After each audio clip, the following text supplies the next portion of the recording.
friends? Today we're going to learn how to dip dye some Nike socks. So first you want to grab a pot, fill it with hot water, add a good amount of salt, and just a little squeeze of liquid dish soap.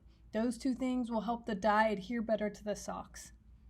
Once you've added that, stir it up, and then you're going to put it on the stove. So put it on high, and you want to heat the water until it just gets to about below a boil.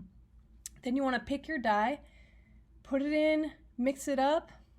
Make sure you have the right shade of color that you like. And the way to test that is you can grab a paper towel, dip it into the liquid, into the dye, and see if it's the color you want. That's basically the color that will show up on your socks. So next, grab your socks, dip them in the dye, stir them. You want to stir for about 20 to 30 minutes. The longer that you stir, the darker and the more even the dye will be on your socks. So once you've finished, take them out, squeeze them so you get the excess dye out, put them in a Ziploc bag, and you want to let them sit there for about 24 hours.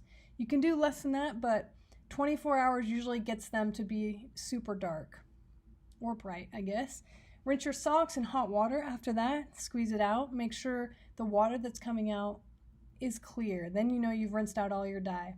You want to add it to the washing machine, put it on a cold wash cycle, dry it, then boom, wear them with your favorite sneakers, y'all. Thanks for being here.